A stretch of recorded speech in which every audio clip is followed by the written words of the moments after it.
அனைவருக்கும் பணிவான வணக்கம். முதலாவதாக தமிழ்தாய் வாழ்த்து.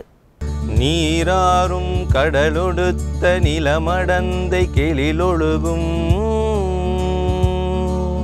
சீராறும் வதனமென திகழ்பரத கண்டமிதில் தெக்கணமும் அதில் சிறந்த திராவிடனல் திருநாடும் தக்க சிறு பிறை நுதலும் தரித்தனரும் திலகமுமே அத்திலக வாசனை போல் அனைத்துலகும் இன்பமுற எத்திசையும் புகழ் மணக்க இருந்த பெரும் தமிழனங்கே தமிழனங்கே உன் சீரிலமை திறம் வியந்து செயல் மறந்து வாழ்த்துதுமே வாழ்த்துதுமே வாழ்த்துதுமே. எனது வீரமிக்க உறுதியான அன்பு நிறைந்த குழந்தைகளே, உங்கள் அனைவருக்கும் எனது ஆசிகள் என்று இளைஞர்களை பார்த்து சுவாமி விவேகானந்தர் கூறுகிறார். இன்று சுவாமி விவேகானந்தரின் பிறந்த நாளை முன்னிட்டு நாம் தேசிய இளைஞர்கள் தினத்தை கொண்டாடி கொண்டிருக்கிறோம். இறைவணக்க பாடலை பாடி சிறப்பிக்க சுவாமி ஹரிபிரத்தானந்தா மகாராஜ் அவர்களை அன்புடன் அழைக்கிறேன். தாயகத்தின் புகழ் பரப்ப தரணி எங்கும் ஒளி கொடுக்க பாரதத்தில் அவதரித்தார் சுவாமிஜி. இந்த பாரிலே உயர்ந்து நின்றார் சுவாமிஜி. தாயகத்தின் புகழ் பரப்ப தரணி எங்கும் ஒளி கொடுக்க பாரதத்தில் அவதரித்தார் சுவாமிஜி. இந்த பாரிலே உயர்ந்து நின்றார் சுவாமிஜி. ஞான குழந்தையானவர் தியான சித்தரானவர் ஞான குழந்தையானவர் தியான சித்தரானவர் இளமையிலே நரேந்திரன் சுவாமிஜி. இளமையிலே நரேந்திரன் சுவாமிஜி அந்த இறைவனுக்காய் ஏங்கி நின்றார் சுவாமிஜி. அந்த இறைவனுக்காய் ஏங்கி நின்றார் சுவாமிஜி. தீரர் எங்கள் சுவாமிஜி, தியாகி எங்கள் சுவாமிஜி.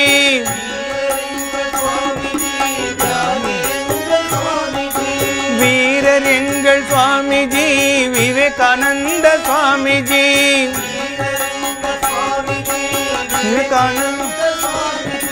பரமஹம்ச சீடராய் பரமஞான யோகியாய் விவேகானந்தராகி விட்டார் சுவாமிஜி. பரமஹம்ச சீடராய் பரமஞான யோகியாய் விவேகானந்தராகி விட்டார் சுவாமிஜி. நம் திருநாட்டை பவனி வந்தார் சுவாமிஜி. திருநாட்டை பவனி வந்தார் சுவாமிஜி. ஏழை மக்கள் துயர் கண்டார், எளியவர்க்காய் இரக்கமுற்றார். ஏழை மக்கள் துயர் கண்டார், எளியவர்க்காய் இரக்கமுற்றார். வாழ வைக்க வழி ஒன்று தேடினார். வாழ வைக்க வழி ஒன்று தேடினார். அந்த அமெரிக்காவை அதற்கெனவே நாடினார். அந்த அமெரிக்காவை அதற்கெனவே நாடினார். தீரர் எங்கள் சுவாமிஜி, தியாகி எங்கள் சுவாமிஜி.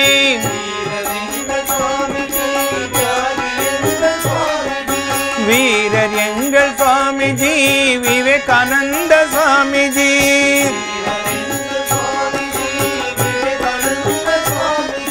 சர்வ மத சபையிலே சர்வ மக்கள் நடுவிலே தர்ம நெறி இலக்கணத்தை போதித்தார். நம் தாய் நாட்டின் பெருமைகளை பாடினார். சர்வ மத சபையிலே சர்வ மக்கள் நடுவிலே தர்ம நெறி இலக்கணத்தை போதித்தார். நம் தாய் நாட்டின் பெருமைகளை பாடினார். ஜீவனெல்லாம் சிவன் என்றார், சேவையெல்லாம் பூஜை என்றார். ஜீவனெல்லாம் சிவன் என்றார், சேவையெல்லாம் பூஜை என்றார். புதுயுகத்தை பூமியிலே தொடங்கினார், புதுயுகத்தை பூமியிலே தொடங்கினார். அந்த நவயுகத்தின் நாயகனாய் விளங்கினார், அந்த நவயுகத்தின் நாயகனாய் விளங்கினார். தீரர் எங்கள் சுவாமிஜி, தியாகி எங்கள் சுவாமிஜி,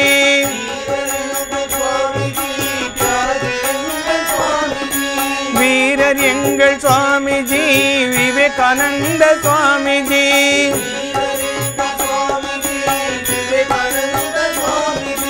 காட்டில் தவ முனிவர் எல்லாம் கண்டிருந்த தத்துவத்தை நாட்டினிலே கொண்டு வந்தார் சுவாமிஜி.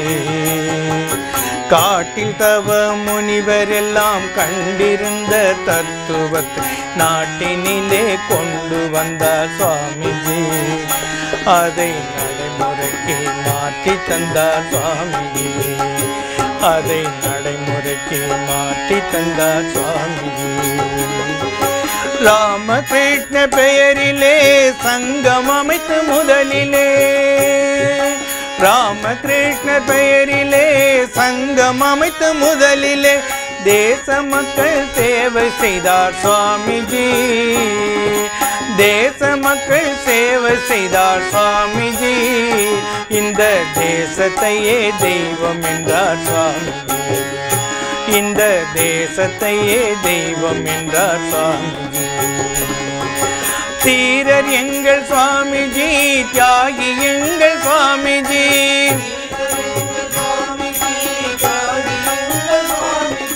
வீரர் எங்கள் சுவாமிஜி, விவேகானந்த சுவாமிஜி.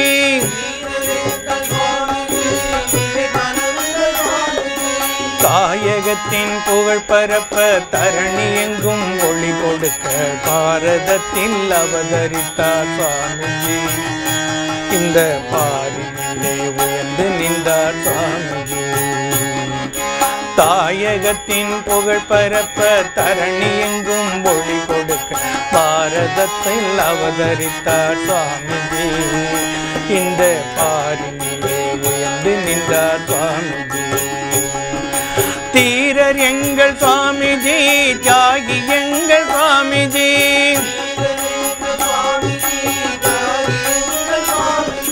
வீரர் எங்கள் சுவாமிஜி, விவேகானந்த சுவாமிஜி.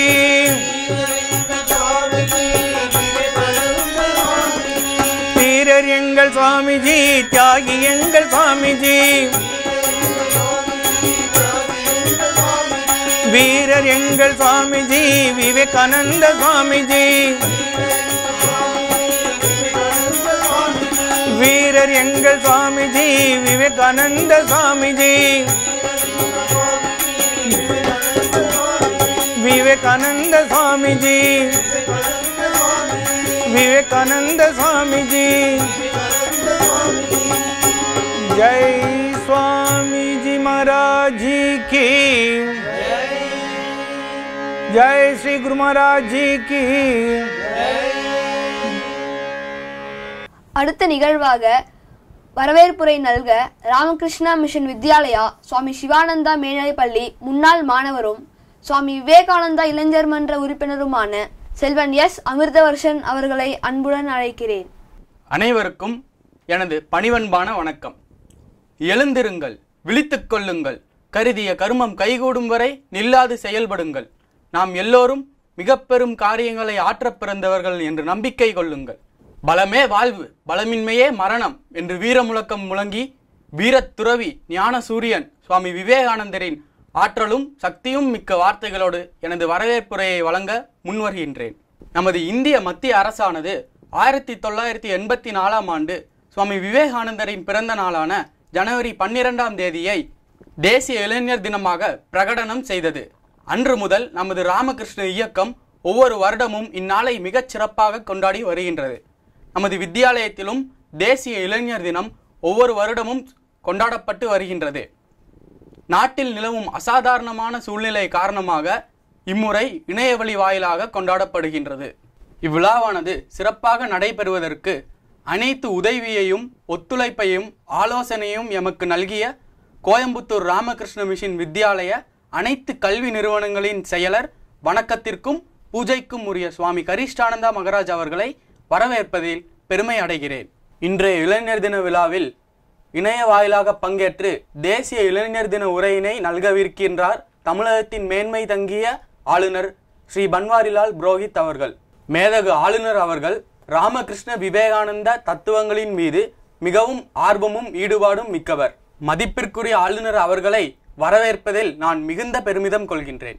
இன்றைய நிகழ்விற்கு தலைமையேற்று தலைமையுரை ஆற்ற உள்ள வணக்கத்திற்குரிய ஸ்ரீமத் சுவாமி நித்ய தீபானந்தா மகராஜ் அவர்கள் கோயம்புத்தூரை சேர்ந்தவர் மட்டுமன்றி நமது வித்யாலய கலை அறிவியல் கல்லூரியின் முன்னாள் மாணவர் என்பதும் நமக்கு பெருமை தரக்கூடிய விஷயமாகும். சுவாமிஜி அவர்களை மிக்க பணிவோடும் மகிழ்வோடும் இருகரம் கூப்பி வரவேற்கிறேன்.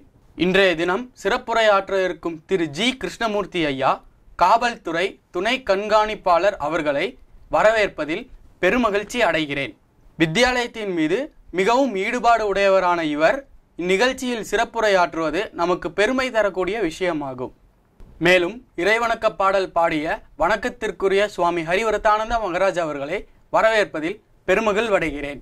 அவ்வாறே இந்நிகழ்ச்சி நிரலுக்கு அமைய தேசிய இளைஞர் தினத்தின் சிறப்பினை பற்றி விளக்கவிருக்கும் செல்வன் டி ரூகன், உண்மை வழிபாடு எனும் தலைப்பில் பேசவிருக்கும் செல்வி எஸ் சிவஜனனி, இளைஞர் தின உறுதிமொழி கூறவிருக்கும் செல்வன் எம் மோகன் கார்த்திக், நன்றியுரை வழங்க இருக்கும் செல்வன் வி.வி.எஸ். நிரஞ்சன், நிறைவு பாடல் பாட இருக்கும் வித்யாலய இசை ஆசிரியர்கள், இவ்விழாவினை தொகுத்து வழங்க இருக்கும் செல்வன் டி. பூர்ணேஷ் மற்றும் இவ்விழாவினை இணைய வாயிலாக கண்டு கொண்டிருக்கும் அனைத்து சுவாமிஜி பெருமக்கள், இளைஞர்கள், மாணவ மாணவிகள், பொதுமக்கள் அனைவரையும் வரவேற்பதில் பெருமகிழ்வு அடைகிறேன்.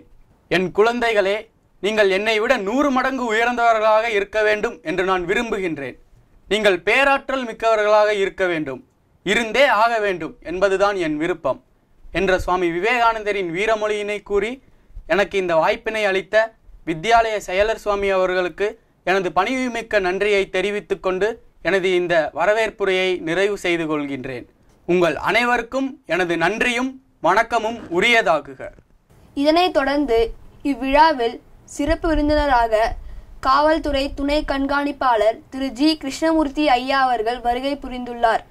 இவரை பற்றிய ஒரு சிறு குறிப்பு. திரு ஜி கிருஷ்ணமூர்த்தி ஐயா அவர்கள் தனது இளங்கலை படிப்பில் பிகாம் மற்றும் முதுகலை படிப்பில் MBA படித்துள்ளார். இவர் பணியின் போது 128 சன்மானங்கள் பெற்றுள்ளார். இவர் இந்தியா முழுவதும் பல மாநிலங்களில் CRPF பிரிவில் பணிபுரிந்துள்ளார். இவர் தனது துணை ஆய்வாளர் பயிற்சியை சிறப்பான முறையில் முடித்துள்ளார். கோவையில் CBCID அதிகாரியாகவும், நீலகிரி மாவட்டம் குன்னூரில் காவல்துறை துணை கண்காணிப்பாளராகவும் பணிபுரிந்துள்ளார். தற்பொழுது இவர் பெரியநாயக்கன் பாளையம் பகுதியில் காவல்துறை துணை கண்காணிப்பாளராக பணிபுரிந்து வருகிறார். தற்பொழுது நமது சிறப்பு விருந்தினரை சிறப்புரையாற்றுமாறு அன்புடன் அழைக்கிறேன். மேதகு தமிழக ஆளுநர் அவர்கள், புதுடெல்லியில் வந்திருக்கும் ராமகிருஷ்ணா மிஷனை சேர்ந்த சுவாமிஜி, ராமகிருஷ்ணா வித்யாலயா கோயம்புத்தூரை சேர்ந்த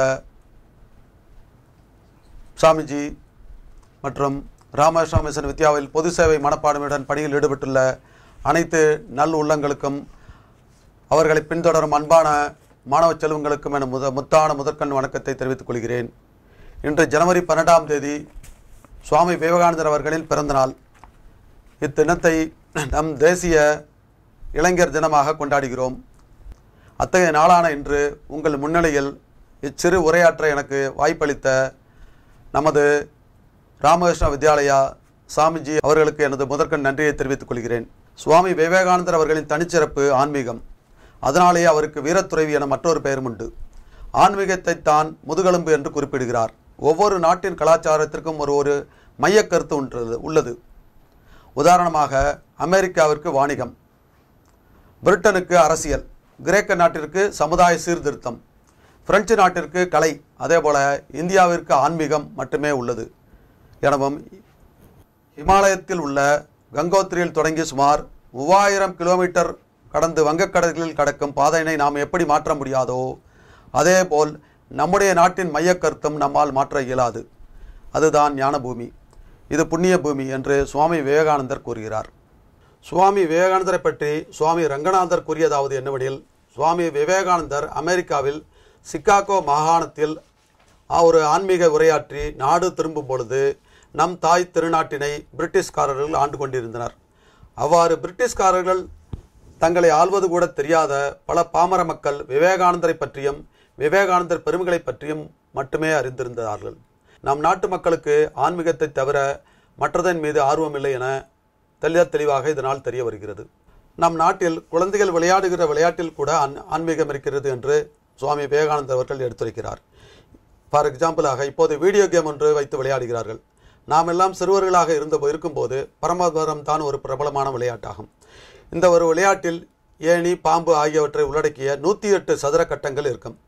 தாய்க்கட்டை உருட்டிய காய் நகற்ற வேண்டும். அவ்வாறு 108 கட்டத்தை அடைய அவர்கள் பரமபதத்தை அடைந்து விடுவார்கள். ஆனால் அவர்கள் அவ்வாறு அடைவதற்கு தடைகள் பல காணப்படும். மிகவும் வேகமாக மேலே ஏறுபவர் திடீரென கீழே இறங்க நேரிடும். மிகவும் கீழே உள்ளவர் திடீரென ஏணி மூலம் வேகமாக மேலே செல்ல முடியும். இது நம் வாழ்வில் நாம் செய்யக்கூடிய பாவ புண்ணியங்களை பொறுத்து நடைபெறக்கூடிய கர்மவினை குறிப்பிடுகிறார். The purity of Indian minds. Swami விவேகானந்தரின் கருத்துப்படி இந்திய பாரம்பரியத்தின் சிறப்பு என்னவென்றால் தூய்மை. ஒருமுறை வெளிநாட்டவர்கள் பட்டணத்துக்கு வந்திருந்தார்கள். அப்போது அவர்கள் ஒரு சேரி ஏரியாவுக்கு சென்றிருந்தார்கள். அப்போது அங்கு விளையாடி கொண்டிருந்த குழந்தைகளின் கண்களை பார்க்கும்போது அவ்வளவு அன்பு, அவ்வளவு பிரகாசமாக பார்த்தவர்களுக்கு ஒரே ஆச்சரியம்தான். தங்கள் நாட்டில் இவ்வாறு சேரியில் குழந்தைகள் இருந்தால் அவர்களின் கண்கள் வெறுப்பு இருக்கும். ஏனெனில் நாங்கள் ஏழைகளாக இருக்க காரணம் பணக்காரர்களாக நீங்கள் தான் எங்கள் உழைப்பை சுரண்டி நீங்கள் பணக்காரர்களாக வாழ்கிறீர்கள், நாங்கள் ஏழைகளாக இருக்கிறோம் என்று ஒரு வெறுப்பு அவர்கள் கண்களில் காணப்படும். ஆனால் இந்தியாவில் நாம் பார்க்கும் ஏழைகள் கண்களில் கூட ஒரு ஒளியும் அன்பும் தழும்புவதாக கூறுகிறார். இதைத்தான் சுவாமி விவேகானந்தர் குறைக்கிறார். உலகம் முழுவதிலும் வறுமை இருக்கும் இடத்தில் பண்பாடு இருக்காது. ஆனால் இந்தியாவில் மட்டும்தான் வறுமை மற்றும் பண்பாடு இரண்டும் ஒன்றாக சேர்ந்து காணப்படுகிறது என்று தெளிவாக குறிப்பிட்டுள்ளார். பெண்களை தாயாக கருதுவது இந்திய நாட்டின் மற்றொரு பாரம்பரியம்.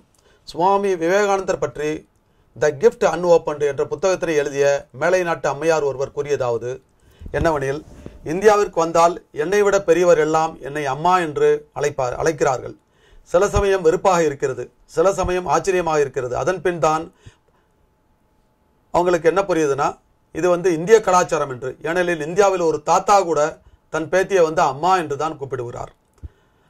That is the culture of India. இது இந்தியாவின் ஒரு தனிச்சிறப்பாகும். அடுத்ததாக விருந்தோம்பல்.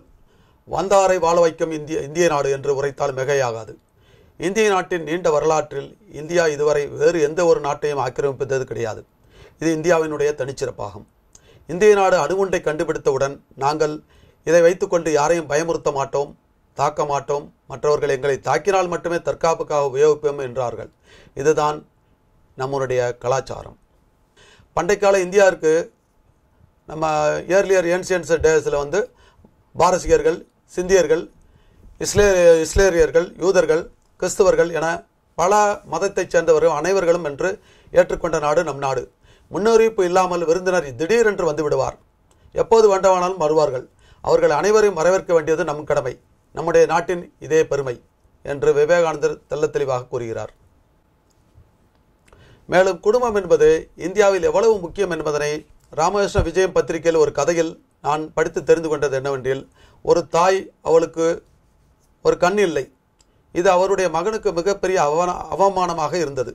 அவன் அவளை பலமுறை அவமானப்படுத்தினான். ஆனால் அந்த தாய் எதையுமே கண்டுகொள்ளவில்லை. அந்த மகன் பெரியவனாகி திருமணம் எல்லாம் முடித்த பின்பு ஒரு நாள் அந்த தாய் மரணப்படுக்கையில் இருக்கும்போது, மகனே, நீ சிறு வயதாக இருந்தபோதே உன் தந்தை இறந்து விட்டார். அதன் பிறகு உனக்கு ஒரு ஜுரம் வந்து விட்டது. அப்போது உனக்கு ஒரு கண் பார்வையும் போய்விட்டது. உடனடியாக உனக்கு அந்த கண்ணை மாற்றாவிட்டால் உனக்கு கண் பார்வை வராது என்று மருத்துவர்கள் கூறிவிட்டார்கள். உடனே நான் என்னுடைய கண்ணையே உனக்கு கொடுத்தேன் என்று கூறி உயிர் நீத்தார். அப்படிப்பட்ட தியாகங்கள் இந்தியாவில் மட்டும் காண முடியும். வேறு எந்த நாட்டிலும் இப்படிப்பட்ட தியாகங்கள் காண முடியாது. இந்திய பாரம்பரியத்தில் மற்றொரு சிறப்பு கண்டன்மெண்ட், அதாவது மனநிறைவு. போதுமென்ற மனமே பொன் செய்யும் மருந்து. நம்முடைய ஏழைகளுக்கு கூட ஒரு மனநிறைவு உண்டு. சுவாமி ரங்கநாதர் உலகளாவிய ராமகிருஷ்ண மடம் மற்றும் மிஷன் தலைவராக இருந்தவர். 25 முறை உலகம் முழுவதும் சென்று பிரச்சாரம் செய்துவிட்டு வந்தவர். அமெரிக்காவில் ஒரு முறை அவர் பேசிக்கொண்டிருக்கும் போது இவரையும் இந்தியாவையும் அவமதிக்க வேண்டும் என்ற நோக்கத்துடன் அங்கே உட்கார்ந்து கொண்டிருந்த ஒருவர், நான் கேள்வி கேட்கிறேன், உன்னுடைய நாட்டில் ஏழைகள் பாலத்தின் கீழ் நடைபாதையிலும் ரயில் நிலையத்தின் கீழும் எங்கு பார்த்தாலும் படுத்துக்கொண்டு தூங்குவார்கள், இதெல்லாம் உண்மையா என்று கேட்டார்.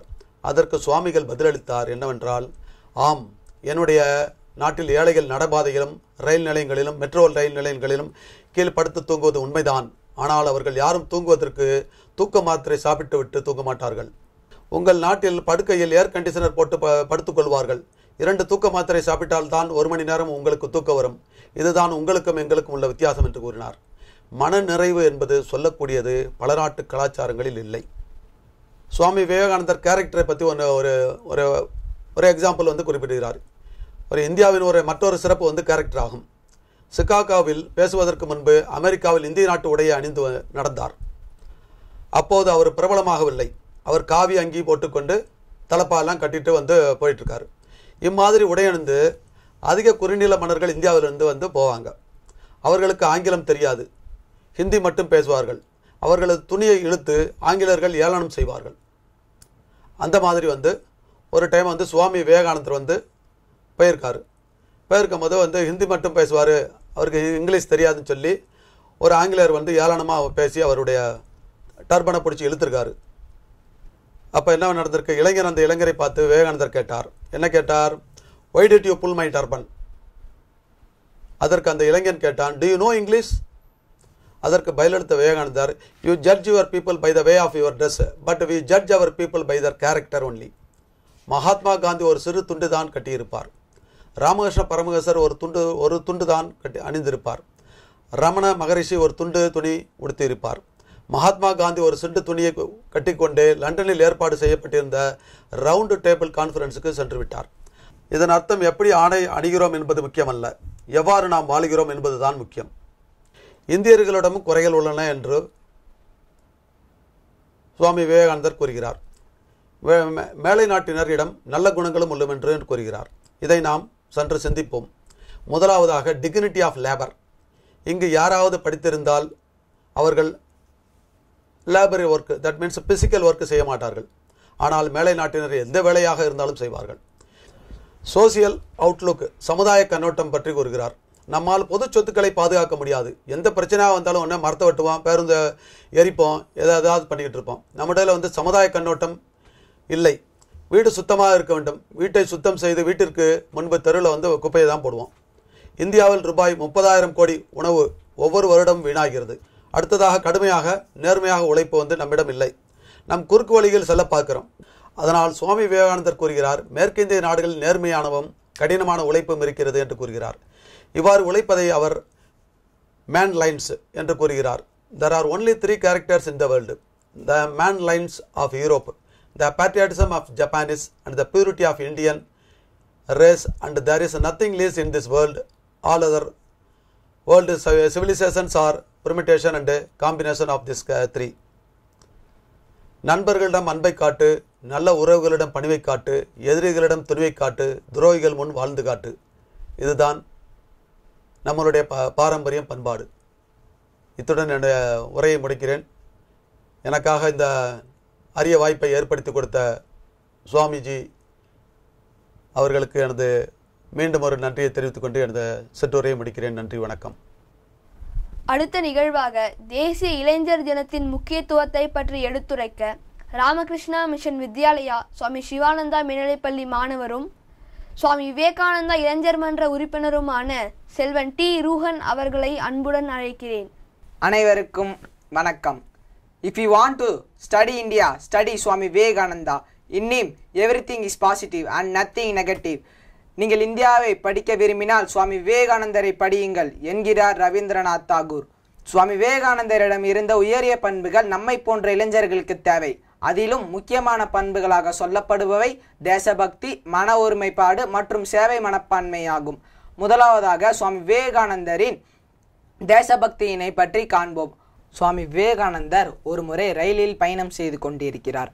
அப்போது அவர் முன் அமர்ந்திருந்த அந்நிய நாட்டவர் சுவாமி விவேகானந்தரை பற்றி அவதூறாக பேசி வருகிறார். சுவாமிஜி அதை சிறிதும் பொருள்படுத்தாமல் அமைதியாக வந்தார். இதே போல ஒரு முறை கப்பலில் பயணம் செய்து கொண்டிருக்கிறார்.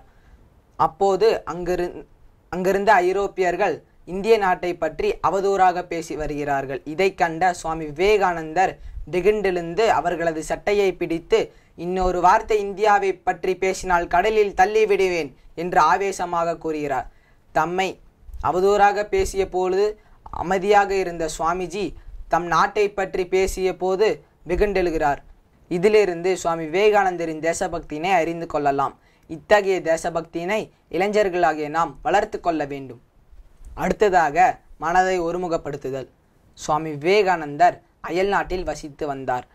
ஒரு இனிய மாலை பொழுதில் இளைஞர்கள் கூட்டம் ஆற்றில் முட்டை ஓடுகளை ஓடவிட்டு துப்பாக்கியை கொண்டு அதை சுட முயற்சி செய்து கொண்டிருந்தார்கள். அவர்கள் எவ்வளவோ முயற்சித்தும் அவர்களால் சுட இயலவில்லை. இதை கண்ட சுவாமி விவேகானந்தர் புன்முறுவலுடன் அவர்களிடம் இருந்த துப்பாக்கியை வாங்கி அனைத்து முட்டைகளும் ஒரே முயற்சியில் சுட்டு வீழ்த்தினார். இந்நிகழ்வின் மூலம் மனதை ஒருமுகப்படுத்தினால் எந்த காரியத்தையும் செய்து முடிக்க முடியும் என்பது நாம் அறிந்து கொள்ளலாம். பிரச்சனையை எதிர்கொள்ளுதல். காசியில் ஒரு முறை சுவாமி விவேகானந்தர் நடைப்பயணம் மேற்கொண்டிருந்தார். அப்போது அங்கிருந்த குரங்கு கூட்டம் அவரை துரத்த ஆரம்பித்தது. முதலில் சுவாமி விவேகானந்தர் பயந்து ஓட ஆரம்பித்தார். அப்போது அங்கிருந்த ரிஷி ஒருவர், எதிர்த்து நில், பயம் கொள்ளாதே என்றார். அதை கேட்ட சுவாமி விவேகானந்தர் நின்றார். குரங்குகள் நின்றன. திரும்பி பார்த்தார். குரங்குகள் நடுங்கின. ஓரிரு அடி முன்னே எடுத்து வைத்தார். குரங்குகள் வந்த இடம் தெரியாமல் பயந்து ஓடின. Strength is life, weakness is death. வலிமையே வாழ்க்கை, பலவீனமே மரணம் என்கிறார் சுவாமி விவேகானந்தர். இந்நிகழ்வின் மூலம் எந்த பிரச்சனையையும் நாம் தைரியத்துடன் எதிர்கொள்ள வேண்டும் என்பது இங்கே வெளிச்சமாகிறது. சமயோசித புத்தி. சுவாமி விவேகானந்தர் தமது சிறு வயதில் தனது நண்பர்களுடன் மரத்தில் ஏறி விளையாடுவார். அப்போது அங்கிருந்த முதியவர் ஒருவர் மரத்தில் இருந்து கீழே விழும் அபாயம் உள்ளதால் அவர்களிடம் மரத்தில் பூதம் உள்ளதாகவும் மரத்தில் ஏறி விளையாடுபவரை அந்த பூதம் கழுத்து நெரித்து கொன்றுவிடுவதாகவும் பயம்பூட்டினார். இதை கேட்ட நரேந்திரரின் நண்பர்கள் மரத்தில் ஏற தயங்கினர். ஆனால் நரேந்திரரோ உடனே மரத்தில் ஏறி, பாருங்கள், பூதம் இல்லை, இருந்திருந்தால் எப்பொழுதோ நமது கழுத்தை நெரித்து கொண்டிருக்க வேண்டுமே என்று கேட்டார். இந்த நிகழ்விலிருந்து எதையும் ஆராய்ச்சி செய்யாமல் நம்பிவிடக்கூடாது என்பதை நாம் அறிந்து கொள்ள வேண்டும். சேவை மனப்பான்மை. சுவாமி விவேகானந்தர் வசதியான குடும்பத்தை சார்ந்தவர். தமது சிறு வயதில் இல்லாதவர்கள், ஏழைகள், துறவிகளுக்கு பொருட்களை தானமாக கொடுப்பதை வழக்கமாக வைத்துள்ளார். ஒருமுறை இதை கண்ட நரேந்திரனின் பெற்றோர் அவரை அறையில் போட்டு பூட்டி வைத்தனர். அப்போதும் சுவாமி விவேகானந்தர் பொருட்களை ஜன்னல் வழியாக தானமாக கொடுத்தார். இந்நிகழ்வின் மூலம் நம்மால் இயன்ற சேவையை மற்றவருக்கு செய்ய வேண்டும் என்பதை நாம் இங்கே அறிந்து கொள்ளலாம். மேற்கண்ட சுவாமி விவேகானந்தரின் வாழ்க்கையிலிருந்து இளைஞர்களாகிய நாம் எப்படி வாழ வேண்டும் என்பதை நாம் அறிந்து கொள்ளலாம். இன்றைய இளைஞர்களின் முன்னுதாரணமாய் திகழ்கின்றார் சுவாமி விவேகானந்தர். சுவாமி விவேகானந்தர் கல்வியினை பற்றி சொல்கிறார்.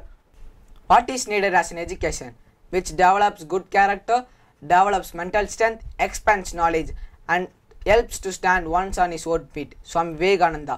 இன்று தேசிய இளைஞர்கள் தினம். சுவாமி விவேகானந்தர் காணும் இளைஞர்களாய் திகழ்வோம் என்று உறுதிமொழி ஏற்போம்.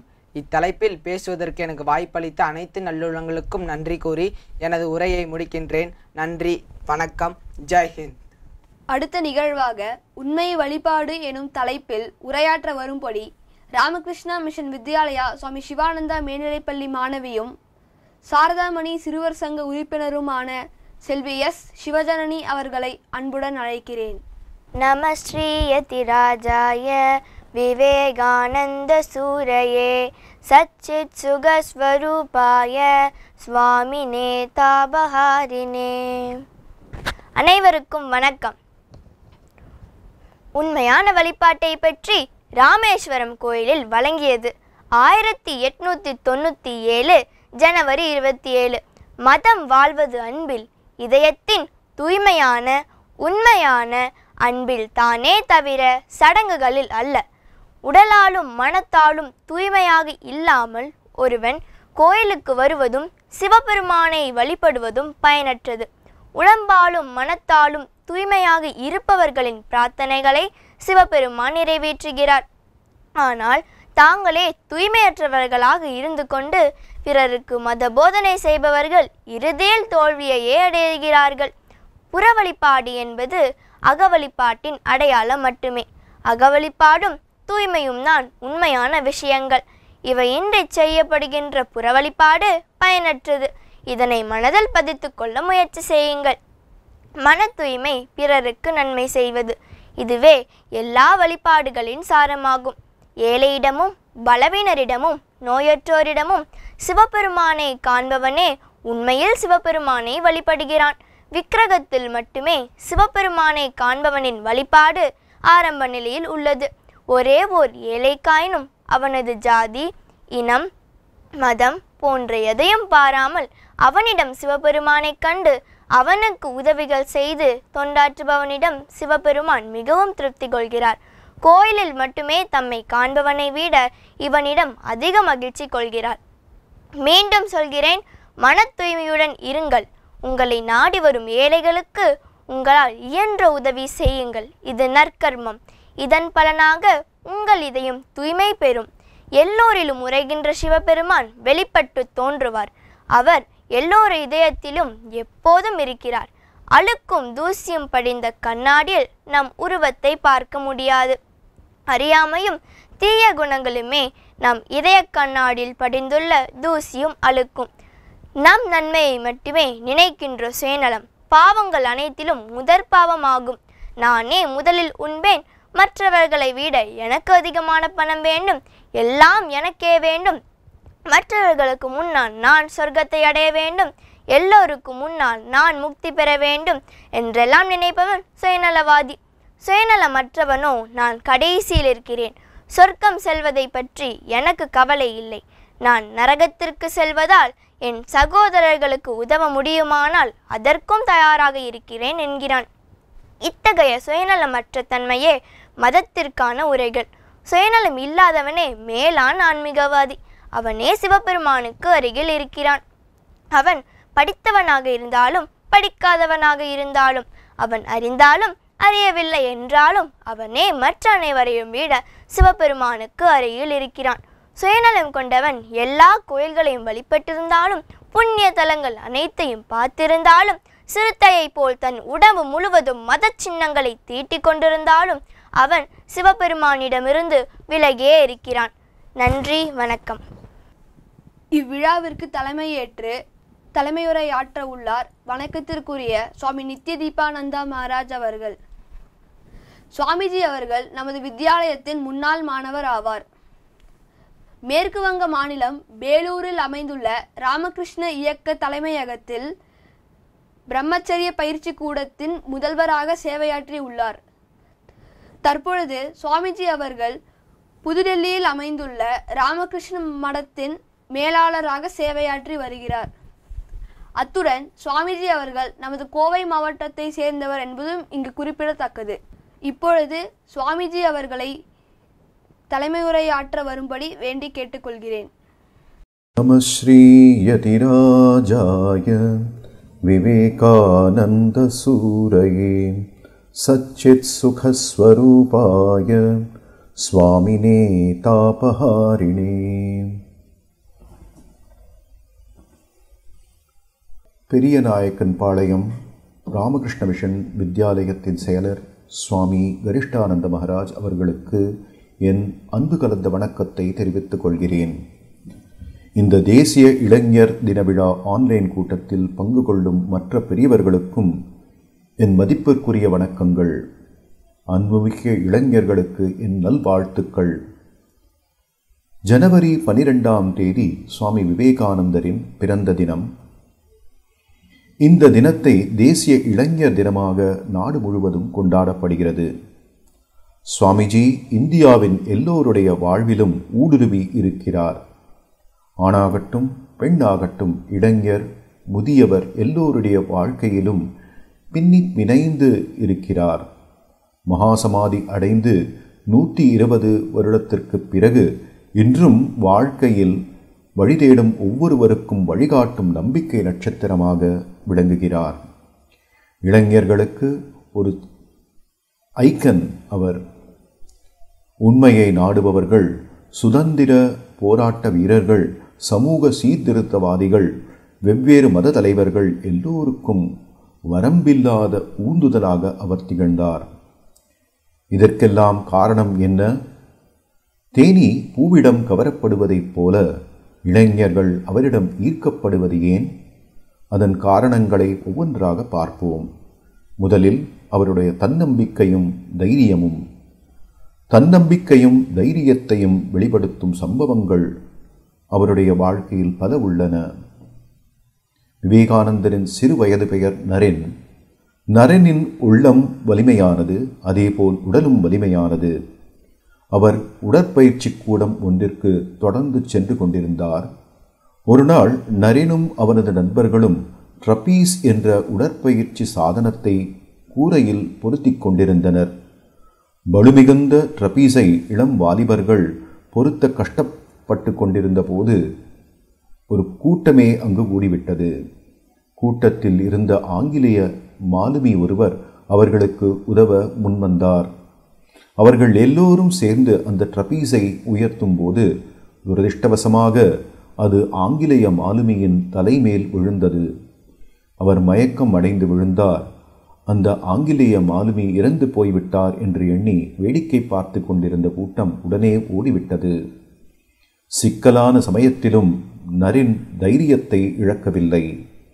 நரேனும் அவனது நண்பர்களும் காயமடைந்த ஆங்கிலேயருக்கு முதலுதவி செய்து அவரை ஆஸ்பத்திரிக்கு அழைத்துச் சென்றார்கள். ஒரு வாரத்தில் அவர் குணமடைந்தார். அந்த ஆங்கிலேயர் ஆஸ்பத்திரியிலிருந்து திரும்பிய போது நரேனும் அவனது நண்பர்களும் பணம் திரட்டி ஒரு சிறு தொகையை அவருக்கு கொடுத்தார்கள். இந்த உலகம் கோழைகளுக்காக ஏற்பட்டதல்ல. எல்லையில்லாத ஊக்கமும் எல்லையில்லாத தீரமும் எல்லையில்லாத பொறுமையும் நமக்கு வேண்டும். அப்போதுதான் பெரிய பணிகளை ஆற்றியலும் என்று அவர் கூறுவார். கடவுளை நேருக்கு நேர் உணர வேண்டும் என்ற தீவிர ஏக்கம்தான் அவரை ஸ்ரீராமகிருஷ்ணரை சந்திக்க வைத்தது. ஸ்ரீராமகிருஷ்ணரை தமது குருவாக ஏற்றுக்கொள்வதற்கு முன்பு அவரை நன்கு பரிசோதனை செய்யும் துணிச்சலை பெற்றிருந்தார். நன்கு பரிசோதனை செய்த பின்னரே அவரை தன் குருவாக ஏற்றுக்கொண்டார். அலைகள் கொதித்தெழும் கன்னியாகுமரி கடலில், திமிங்கலம், சுறா போன்ற பயங்கரமான மிருகங்கள் வாழும் கடலில் அவர் நீந்திச் சென்று நடுப்பாறையில் அமர்ந்து தியானம் செய்தார். அமெரிக்காவில் உள்ள சிகாகோவில் நடந்த சர்வ சமய மாநாட்டில் பங்கேற்றதுதான் பலரும் அறியாத சந்நியாசியாக இருந்த விவேகானந்தரை உலக புகழ் பெற்றவராக மாற்றியது. தைரியம், தன்னம்பிக்கை, வாதத்திறமை, அறிவு கூர்மை கொண்டவராகவும் விளங்கினார் விவேகானந்தர். அது மட்டுமல்ல, உடலையும் மனதையும் திடமாக வைத்திருக்கும் பயிற்சிகளில் அதிக ஆர்வம் கொண்டவராக இருந்தார். சிலம்பம், வாழ் பயிற்சி, மல்யுத்தம் போன்றவற்றில் சிறந்து விளங்கினார். சுவாமிஜியின் தேசப்பற்றும் தைரியமும் பன்முகத்தன்மை வாய்ந்த திறமைதான் இளைஞர்களை கவருகிறது. நவீன இந்தியாவின் சிற்பிகளான சுபாஷ் சந்திர போஸ், அரவிந்த கோஷ், பாரதியார் போன்றவர்களுக்கு விவேகானந்தரின் வாழ்க்கை ஒரு தூண்டுதலாக இருந்தது. இரண்டாவது காரணம் சத்திய பொருளை அடைய அவரது விடாமுயற்சி. பள்ளியில் படிக்கும்போது ஒரு முறை ஆசிரியர் அவன் செய்யாத தவறுக்காக பிரம்பினால் அடித்து நரேனை தண்டித்தார். அப்படியும் நரேந்திரன் சத்தியத்தை கைவிடவில்லை. தான் தவறு செய்யவில்லை என்று திடமாக கூறினான். அதன் காரணமாக அதிகமாக தண்டிக்கப்பட்டான். தன் அன்னையிடம் அதை பற்றி கூறியபோது அவர், நீ உண்மை என்று எதை நம்புகிறாயோ அதில் உறுதியாக நில். அது என்ன பலன் கொடுத்தாலும் கவலைப்படாதே என்று ஆறுதல் கூறினார். தன் அன்னையின் இந்த அறிவுரையை வாழ்நாள் முழுவதும் கடைபிடித்தார் விவேகானந்தர். அதன் காரணமாக பலமுறை கஷ்டங்களை சந்திக்க வேண்டியிருந்தது. அதே சமயத்தில் சத்தியத்தில் அப்படிப்பட்ட தீவிர பற்றும் அதை வாழ்க்கையில் கடைபிடிக்க வேண்டும் என்ற திடமான சங்கல்பமும் தான் அவர் சத்திய பொருளான கடவுளை காண உதவியது. ஸ்ரீராமகிருஷ்ணர் சுவாமிஜியை உரையிலிருந்து உருவப்பட்ட வாளை போன்றவன், மாயையின் வலையை அறுத்து எரியக்கூடிய வல்லமை பெற்றவன் என்று கூறுவார். விவேகானந்தருக்கு சத்தியத்தின் மேல் உள்ள பற்றினால் ஊக்குவிக்கப்பட்டு மகாத்மா காந்திஜி சத்தியாகிரக போராட்டத்தை துவக்கி ஆங்கிலேயர்களை தீவிரமாக எதிர்த்து நின்றார். சுவாமிஜி அறிவியல் ரீதியிலும் பகுத்தறிவு வாய்ந்த நோக்கத்துடனும் இந்து மத கோட்பாடுகளை விளக்கினார். அதன் காரணமாக பல மேலை நாட்டு விஞ்ஞானிகளும் அறிஞர்களும் இந்து மதத்தில் ஆர்வம் கொண்டனர். அந்நாளில் பாரதத்தின் மிகப்பெரிய தொழிலதிபர் ஜம்ஷெட்ஜி டாடா விவேகானந்தரால் தூண்டுதல் பெற்று பெங்களூருவில் Indian Institute of Science IISc என்ற மகத்தான ரிசர்ச் இன்ஸ்டிடியூட்டையும் ஜம்ஷெத்பூரில் முதல் இந்திய எஃகு தொழிற்சாலையையும் துவக்கினார். மூன்றாவது காரணம், அவரிடம் ஏன் இளைஞர்கள் ஈர்க்கப்படுகின்றனர்? இதற்கான மூன்றாவது காரணம், பிறருக்காக வாழ்பவரே உண்மையாக வாழ்பவர். சுவாமிஜி அப்படிப்பட்டவர். விவேகானந்தரை ஒரு பெரிய படர்ந்த ஆலமரத்தை போல ஆன்மீகத்தில் வளர வேண்டும். அதன் நிழலில் வாழ்க்கையில் துன்பத்தால் களைப்படைந்த ஆயிரக்கணக்கான மனிதர்கள் ஓய்வு பெறுவார்கள் என்று ஸ்ரீராமகிருஷ்ணர் கூறுவார். அதுபோலவே அவர் ஏழை எளிய மக்களின் துன்பத்தில் கண்ணீர் வடித்தார். அவர்களுடைய கஷ்டங்களை போக்குவதற்கு உயிரையும் துறக்க தயங்கவில்லை. துறவியாக மாறிய இவர் இந்தியா முழுவதும் சென்று அப்போது இந்திய மக்களின் நிலைமையை பற்றி நன்கு புரிந்து கொண்டார். மக்கள் ஆங்கிலேய அரசிடம் அடிமைப்பட்டு இருப்பதைக் கண்டு வருந்தினார். கன்னியாகுமரியில் சமுத்திரத்தின் நடுவில் ஒரு பாறையின் மேல் அமர்ந்து ஆழ்ந்த தியானம் செய்தார். அவரது மனக்கண் முன்பு பாரத நாட்டின் பாரம்பரியம், வரலாற்றின் எழுச்சியும் வீழ்ச்சியும் ஒவ்வொன்றாக தோன்றின. இந்திய மக்களை உன்னதமான நிலைக்கு மீண்டும் உயர்த்துவது எப்படி? அந்நிய அரசியல் ஆதிக்கம் மற்றும் கலாசார ஆதிக்கம், நம்மவரின் நாட்டுப்பற்றின்மை, சுயநல நோக்கம், அதனால் உண்டான சமூக பொருளாதார அவலங்கள் இவையெல்லாம் சுவாமிஜியின் சிந்தனைக்குள் கொந்தளித்தன. பிறகு இந்த பிரச்சனைகளுக்கு தீர்வு காணதான் அவர் அமெரிக்கா சென்றார். அங்கு நமது நாட்டின் ஆன்மீகத்தின் சிறப்பை உலகிற்கு அறிவித்தார். அதன் மூலம் இந்தியா தனது பெருமையை உணர ஆரம்பித்தது. சுயநலமற்ற பற்றற்ற செயல் மூலம் முக்தி அடையும் ஒரு புதிய வழியை கண்டுபிடித்து உலகுக்கு வழங்கினார். சமூக சேவையுடன் ஆன்மீக சாதனையை இணைத்து ஆத்மதோ மோக்ஷார்த்தம் ஜெகத் ஹிதாயச்ச, அதாவது சுயமுக்திக்காகவும் உலகின் நன்மைக்காகவும் என்ற மந்திரத்தை நவயுகத்தின் மந்திரமாக தந்தருளினார். இதை செயல்முறையாக்க ராமகிருஷ்ண மிஷன் மற்றும் ராமகிருஷ்ண மடம் என்ற நிறுவனங்களை நிறுவினார். இங்கிலாந்தை சேர்ந்த மார்கரெட் நோபல் என்ற மேதை, பின்னர் சிஸ்டர் நிவேதிதா என்று அழைக்கப்பட்டவர், விவேகானந்தரின் உலகளாவிய செய்தியினால் கவரப்பட்டு இந்திய சுதந்திரத்திற்காகவும் பெண்களின் கல்வி மற்றும் முன்னேற்றத்திற்காகவும் தன்னை அர்ப்பணித்தார். இளைஞர்களிடமே விவேகானந்தர் மகத்தான நம்பிக்கை கொண்டிருந்தார். சிங்கக்குட்டிகளைப் போல் அவர்கள் முழு பிரச்சனைக்கும் தீர்வு காண்பார்கள். நச்சிகேதனுக்கு இருந்த நம்பிக்கையோடு எனக்கு 10-15 இளைஞர்கள் கிடைத்தால் போதும், இந்த நாட்டின் லட்சியத்தையும் போக்கையும் ஒரு புதிய பாதையில் திருப்பி விடுவேன் என்று கூறுவார். உங்களிடம் இளமை துடிப்பு ததும்புகின்றது.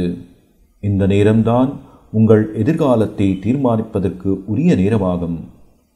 உயர்ந்ததோர் லட்சியத்தை கைக்கொள்வோம். அதற்காக நாம் வாழ்க்கை முழுவதையும் அர்ப்பணிப்போம். ஒவ்வொரு இளைஞனும் தன்னை முதலில் உயர்த்தி கொள்ள வேண்டும். அதன்பின் தனக்கு வந்த உயர்வை கொண்டு அதற்கு காரணமாக இருந்த சமுதாயத்தை உயர்த்த வேண்டும். சாதி, மத, இன பேதங்களை கடந்து ஒன்றுபட்ட கலாச்சாரமே பாரத கலாச்சாரம். இதில் மலிவான சிந்தனைகளுக்கு இடமே இல்லை. பணம், பதவி, புகழ் போன்ற சாதாரண இலக்குகளை நோக்கமாக கொள்ளாமல் உலக நன்மை என்னும் விரிவான சிந்தனையை இளைஞர்கள் தங்களின் மனத்தில் கொண்டு உயர்ந்த நோக்கத்தை தங்கள் வாழ்க்கையின் லட்சியமாக கொள்ள வேண்டும் என்று கேட்டுக்கொள்கிறேன். இந்த விழாவில் பங்கு கொள்ள வாய்ப்பு கொடுத்ததற்கு எல்லோருக்கும் என் நன்றியை தெரிவித்து சொற்பொழிவை முடித்துக் கொள்கிறேன். ஓம் சாந்தி சாந்தி சாந்தி. ஹரிஹி ஓம் தத்சத். ஸ்ரீராமகிருஷ்ணார்ப்பணமஸ்து. I wholeheartedly welcome our Honorable Governor Shri Banwarilal Purohit. He is the 14th Governor of Tamil Nadu. Previously, he served as Governor for Assam and Meghalaya. In his political career, he was selected as the Member of Parliament thrice. He is the follower of Bhagavan Shri Ramakrishna. We are pleased to call upon our Honorable Governor to deliver his National Youth Day address to us. Sir, please. अनवरकुम Vanakkam. Revered Swami Suvirananda Ji, General Secretary of the Worldwide Twin Organization, Ramakrishna Math and Ramakrishna Mission. Swami Atma Priyananda Ji, Pro Chancellor. Swami Sarvottamananda Ji, Vice Chancellor. Swami Kirti Pradhananda Ji, Registrar. Swami Garishtananda Ji, faculty and staff members, parents and my dear students, distinguished invitees, ladies and gentlemen. It gives me a great pleasure and privilege to join you all on this joyous occasion and to deliver the address by video conferencing. Education is the best requirement for a person to make himself economically and socially useful to society. Education brings out the best skills available within a person, hones them and enables him to achieve perfection in the field of his aptitude. It molds his personality and gives him an identity. That is why Swami Vivekananda said, I quote, "Education is not being but becoming." Swami Vivekananda was a symphony of many melodies. He was a scholar, a poet and an orator, a mystic, a devotee, a worker, a yogi, a nation maker and a world builder, a worthy disciple and a compassionate master, a divine dreamer and a man of action. He was all these and many more. He was a great champion of nationalism, whose patriotic speeches awakened the nation consciousness at a time when the road ahead was dark and the quest for freedom was in a dormant state. It was Swamiji's hope that India shall combine her best spiritual tradition with the latest advancement in science and technology and administration and good organizing capability and management practices of the West. In Swamiji's integral vision of truth, there was no cleavage between science and religion. The East and the West, secular and spiritual, work and worship. Swamiji emphasized that we should have the spirit of self-reliance and immovable fortitude, that dexterity in action, the bond of unity of purpose and the thirst of self-improvement. The vision of Swami Vivekananda went beyond religion. He was a patriotic saint who engaged himself with the problem of day-to-day life like poverty, slavery and education. He lectured on a various of topics such as the importance of education and the need for emancipation of women. He feelingly spoke of Daridra Narayana when he said that service to the poor is equal to service to God. That the greatness of Swamiji was recognized even more than 100 years back by stalwarts such as Rabindranath Tagore and Mahatma Gandhi is evidence of his lasting glory. Tagore said of the Swamiji, and I quote, "If you want to know India, study Vivekananda. In him, everything is positive and nothing negative. I emphasize the fact that a society can ascend to greatness only if its citizens follow the path set by great personalities. Let us try to make our nation great by following the path of Swami Vivekananda. The vision nested out by our Swami Vivekananda in education, now brought out by our Honorable Prime Minister Narendra Modi ji, by transforming the concepts in the newly enacted National Education Policy for our country. Here are a few highlights. Swami Vivekananda wanted that Indian youth should study technical and vocational education, English language, Western science with Vedanta, Indian spiritual science in their stream of education, so that they become an entrepreneur, self-dependent, and will provide jobs instead of seeking jobs. NEP 2020 has taken special care to incorporate the vision of Swami Vivekananda, places great emphasis on technical and vocational education, professional and skill-oriented education, in order to educate youth to become self-dependent and stand on their leg with dignity. NEP 2020 is also taken a huge step by liberating education from the shackles of compartmentalization into science versus arts, humanities, making learning flexible, humanistic, and oriented towards making educated youth noble citizens, good human beings. NEP 2020 gives a big boost to research and innovation through critical thinking. NEP 2020 tries to orient higher education towards making the educated youth socially responsible, to engage in creative research to solve the daily problem of life in the rural and urban setting as it was done in ancient India long ago.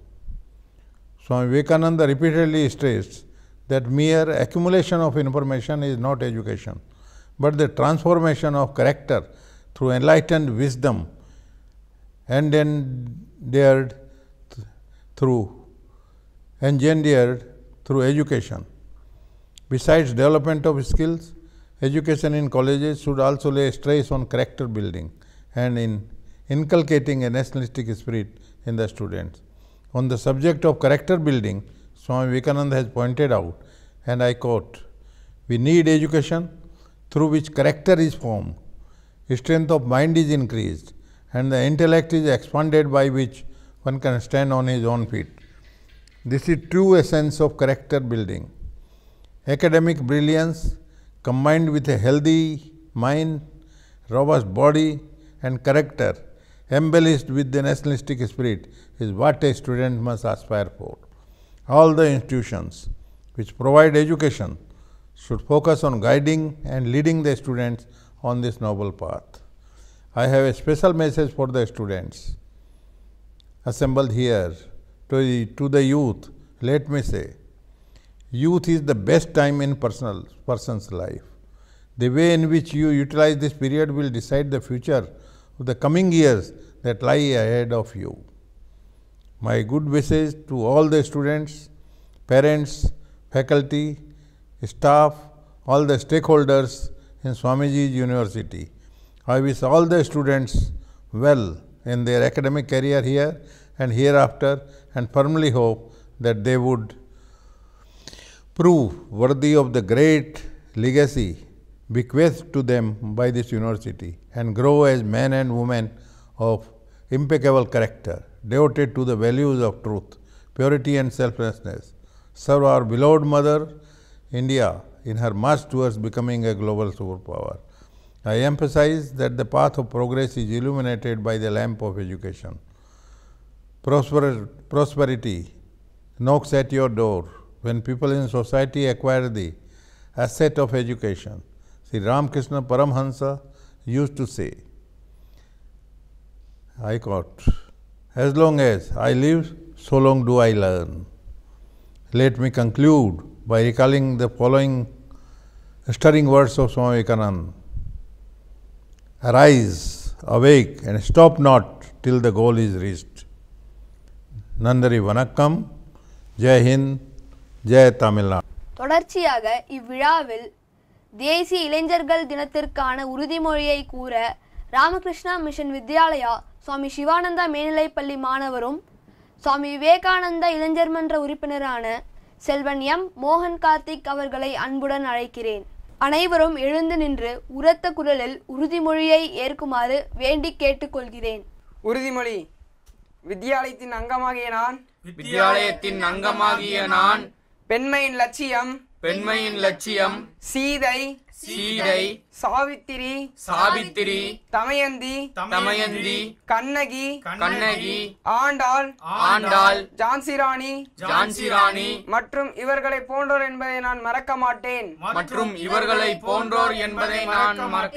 கடந்த காலத்தில் நம் நாடு எப்போதுமே கடைபிடித்து வந்திருக்கின்ற அதன் கொள்கையான உண்மை மனநிறைவு மற்றும் தொண்டு போன்றவற்றை மறக்க மாட்டேன். எனது நாட்டிற்காகவும் அதன் மக்களுக்காகவும் என்னை தியாகம் செய்யவே நான் பிறந்துள்ளேன் என்பதை நான் அறிவேன். தாழ்ந்த ஜாதியினர் விவசாயிகள் அறிவிலிகள் ஏழைகள் படிக்காதவர்கள் எல்லோரும் என்னுடைய ரத்தம். எனது சகோதர சகோதரிகள் என்பதை நான் அறிவேன். இனி நான் உரத்த குரலில் பிரகடனம் செய்வேன். இந்தியர்கள் எனது சகோதர சகோதரிகள். இந்திய மண்தான் எனது உயர்ந்த சொர்க்கம். இந்தியாவின் நலம்தான் என்னுடைய நலம். இறைவா வலிமையை தரும் இறைவா எனக்கு பயமின்மையை கொடு. சக்தியை கொடு. எனது பலவீனத்தை எடுத்துவிடு. என்னை தூய்மை உள்ளவனாக்கு. ஒவ்வொருவரையும் அவரவர் இடத்தில் முழு நிறைவு உள்ளவராக்கு. பலர் நன்மைக்காகவும் பலரின் இன்பத்திற்காகவும் எனக்குள் இருக்கும் எல்லையில்லா ஆன்மீக சக்தி பொங்கியலட்டும். ஜெய் ஹிந்த். நன்றியுரை நல்க சுவாமி விவேகானந்தா இளைஞர் மன்ற உறுப்பினரான செல்வன் VVS நிரஞ்சன் அவர்களை அன்புடன் அழைக்கிறேன். அனைவருக்கும் வணக்கம். உனக்குள் அளவற்ற ஆற்றலும் வெல்ல முடியாத சக்தியும் குடிக்கொண்டிருக்கின்றன என்று நீ நினைப்பாயானால், அந்த சக்திகளை உன்னால் வெளியே கொண்டு வர முடியுமானால் நீயும் என்னை போல் ஆக முடியும் என்று இளைஞர்களுக்கு அறைகூவல் விடுத்தவர் சுவாமி விவேகானந்தர். அவரின் பிறந்த நாளான இந்நாளினை தேசிய இளைஞர் தினமாக நம் தேசம் முழுவதும் கொண்டாடி வருகிறோம்.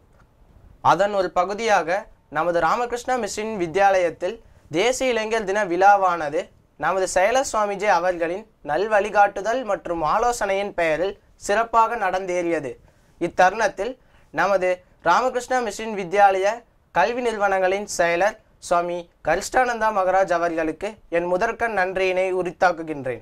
தேசிய இளைஞர் தின விழா உரையாற்றிய மேதகு தமிழக ஆளுநர் ஸ்ரீ பன்வர்லால் புரோஹித் ஐயா அவர்களுக்கு நம் வித்யாலயத்தின் சார்பாக நன்றியினை தெரிவித்துக் கொள்கிறேன். இடையராது பணியிலும் நம் அழைப்பை ஏற்று இவ்விழாவை சிறப்பித்ததற்காக மீண்டும் ஒரு முறை நன்றியினை தெரிவித்துக் கொள்கிறேன்.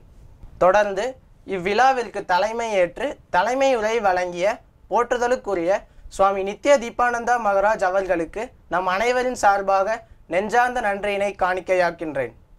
மேலும் இவ்விழாவிற்கு சிறப்புரையாற்றிய சிறப்பு விருந்தினர் பெரியநாயக்கன்பாளையம் காவல்துறை துணை கண்காணிப்பாளர் திரு ஜி கிருஷ்ணமூர்த்தி ஐயா அவர்களுக்கு நம் அனைவரின் சார்பாக நன்றியினை தெரிவித்துக் கொள்கிறேன். இவ்விழாவிற்கு இறைவணக்க பாடலை பாடிய சுவாமி ஹரிவர்தானந்தா மகராஜ் அவர்களுக்கும் நன்றியினை தெரிவித்துக் கொள்கிறேன். அடுத்து இவ்விழாவில் கலந்து கொண்டு சிறப்பித்த சுவாமிஜிக்கள் மற்றும் பிரம்மச்சாரி பெருமக்கள் அனைவருக்கும் நன்றியினை தெரிவித்துக் கொள்கிறேன். இவ்விழாவில் கலந்து கொண்ட அனைவரையும் வரவேற்று வரவேற்புரை நல்கிய செல்வன் எஸ் அமிர்தவர்ஷன், தேசிய இளைஞர் தின விழாவின் முக்கியத்துவத்தை எடுத்துரைத்த செல்வன் டி ரூகன் மற்றும் உண்மை வழிபாட்டின் மகத்துவத்தை எடுத்துரைத்த செல்வி எஸ் சிவஜனனி ஆகியோருக்கும் நன்றியினை தெரிவித்துக் கொள்கிறேன். தேசிய இளைஞர் தின விழாவிற்கான உறுதிமொழியை உரைத்த செல்வன் எம் மோகன் கார்த்திக் அவர்களுக்கும் இவ்விழா நிகழ்ச்சிகளை தொகுத்து வழங்கிய செல்வன் டி பூர்ணேஷ் அவர்களுக்கும் நன்றியினை தெரிவித்துக் கொள்கிறேன். நமது ராமகிருஷ்ணா மிஷன் வித்யாலய கல்வி நிறுவனங்களின் முதல்வர்கள், ஆசிரியர்கள், மாணவர்கள் மற்றும் இணையவெளியில் கண்டு கொண்டிருக்கின்ற அனைத்து நல்லுள்ளங்களுக்கும் நன்றியினை தெரிவித்துக் கொள்கிறேன். இவ்விழா சிறப்புற நிகழ தங்களின் மேலான ஒத்துழைப்பை வழங்கிய ராமகிருஷ்ணா மிஷன் வித்யாலய தொழில்நுட்ப வல்லுநர்களுக்கும் நிறைவு பாடலை பாட இருக்கின்ற ராமகிருஷ்ணா மிஷன் வித்யாலய இசை ஆசிரியர் அண்ணாக்களுக்கும் நன்றியினை தெரிவித்துக் கொள்கிறேன். நண்பர்களே, இப்போது இந்தியாவிற்கு தேவை தியாகத்தோடு கூடிய குறைந்தபட்சம் 1000 இளைஞர்களே வேண்டும், மூடர்கள் அல்ல.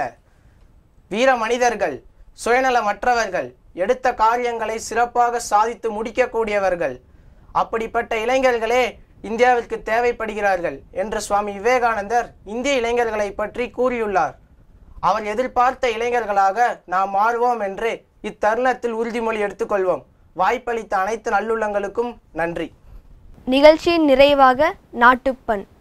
जनकन मन अधिनायक जय हे भारत भाग्य विधाता पंजाब सिंध गुजरात मराठा द्राविड उत्कल बंगा विंध्य हिमाचल यमुना गंगा उच्छल जलति तरंगा तव शुभ नामे जागे तव शुभ आशीष मागे काहे तव जय गाथा जन गण मंगल दायक जय हे भारत भाग्य विधाता जय हे जय हे जय हे जय जय जय जय हे।